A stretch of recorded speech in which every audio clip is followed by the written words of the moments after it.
He didn't get Tarik Skubal, but Cubs president Jed Hoyer still aced trade deadline. Chicago reporters lined up in the tunnel adjacent to the visiting clubhouse at Wrigley Field as the Los Angeles Dodgers bold-faced names Freddie Freeman, Mookie Betts, and Shohei Ohtani made their way from the bus to the clubhouse. Sure, the Chicago Cubs have Pete Crow-Armstrong, but this was the Dodgers' star power on full display. "We're taking wattage, not a twinkle. Advertisement, but we were waiting for a different Dodger, and perhaps the most important one right now." Then I found Lulu Talks tea and everything shifted. Once I started drinking it, my mornings were ruined in the sense that they'd never be the same again. I began waking up feeling rested and energized, something I hadn't experienced in years. My new routine? Just 1 cup of Lulu Talks in the morning. On top of that, my menopause symptoms have eased significantly. I finally feel like myself again, strong, confident, and like a woman who's ready to take on the day. Curious what makes it different? Scan the QR code now or visit grabdeal.us/8. As those three walked through one door, Tarik Skubal was about to have his introductory news conference in one of the Cubs' private clubs across the hall. In there, about 24 reporters and cameramen crammed around Skubal, the former Detroit Tigers ace who definitely doesn't sound like he's gone Hollywood. "They've been a pretty good baseball team without me, so I'm just going to try and show up and kind of be a chameleon in a sense and fit right into these guys and just gel with them," Skubal said. "They understand what it takes to win. I don't." Of course, Skubal was just being modest.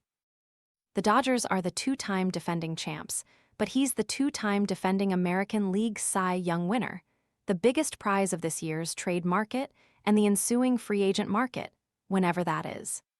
Skubal to the Dodgers felt like a fait accompli to pretty much everyone in baseball, the best player going to the big market behemoth. The trade infuriated fans and likely delighted the MLB executives and owners who are thirsty to implement a hard salary cap in the next collective bargaining agreement. Not every team can sign Skubal when he reaches free agency after the season, but he was available to a lot more teams before Monday's 6 p.m. ET trade deadline for the right prospect price. "I think every team could trade for me," Skubal said. "Every team could make that acquisition, and I don't really sympathize with people that blame the Dodgers for anything they've done. They've developed a really good organization. They draft well, they acquire talent really well, they retain talent. It's a winning organization." 10 years after a star-studded Cubs team beat the Dodgers in the NLCS and won the World Series, the roles have certainly reversed. The Dodgers have redefined the notion of sustained success thanks to a verdant local TV deal and farm system. The Cubs whiffed on a dynasty and now are trying to find postseason magic again. Advertisement on Tuesday, Skubal will start against the Cubs and the baseball world's eyes will be on Wrigley Field. Cubs fans dreamed of adding Skubal, but it never came close to happening.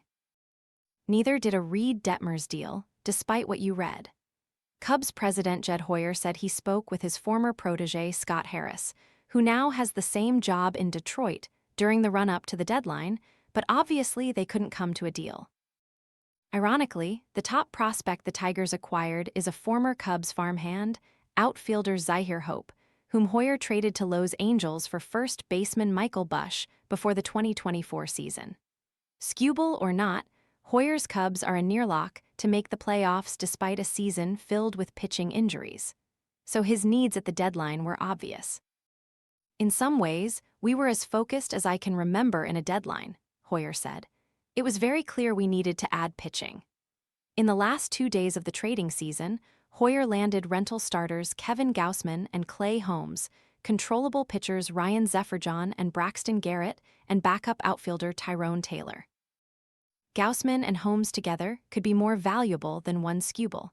Hoyer traded enough prospects to silence at least some of his doubters. "I think we're a little more talented than we were 48 hours ago," Hoyer said. With the Milwaukee Brewers seemingly destined to win another NL Central crown, the Cubs are poised to finish atop the wildcard standings for the second consecutive season. Last year, they lost to Milwaukee in 5 games in the National League Division Series, but even if the Cubs had won, they lacked the starting pitching to make it past the Dodgers in the NLCS. With a handful of pitchers slated to return from stints on the injured list, closer Daniel Palancia and starter Edward Cabrera are pitching for AAA Iowa on Wednesday. The dream scenario for the Cubs is to have enough depth on their pitching staff to feel good about any playoff matchup, including the Dodgers.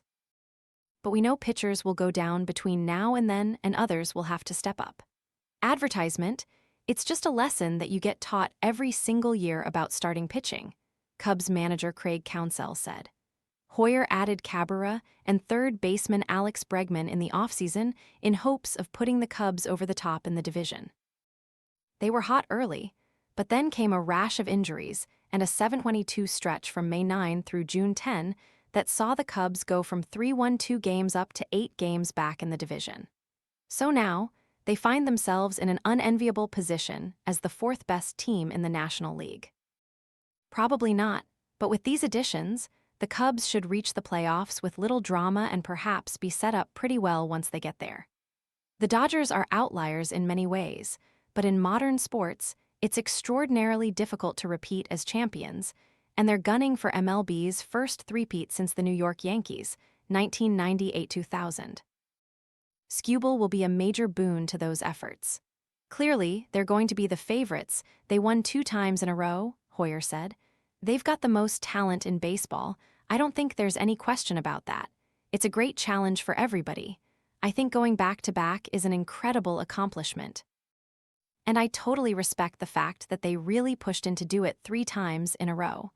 What an amazing thing to try to accomplish it. It's our job and everyone else's job to try and make that not happen. About an hour and a half after Hoyer talked, Dodgers second baseman Tommy Edman, acquired in a 2024 trade, hit a 3-run homer against Cubs starter Matthew Boyd in the top of the first inning of Monday's game. Was that a reality check for the upstart Cubs? In the first 3 innings, Seiya Suzuki, Kevin Alcantara, and Carson Kelly hit 2-run homers. Bush added a solo shot in the 5th and drove in 2 more runs. That was enough as the Cubs, 64-49, outlasted Lowe's Angels, 69-40 for 10-5 at a packed Wrigley Field. Advertisement money can't buy happiness or success, but it does help. The Dodgers signed ex-Cub Kyle Tucker last offseason, and he's been so disappointing that I couldn't tell if the boos he got Monday night were from Cubs or Dodgers fans.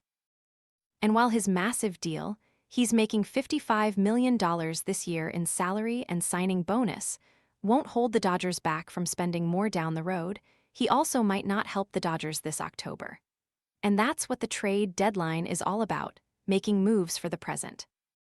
The Cubs didn't get Skubal, but maybe they did enough to beat him and his new team.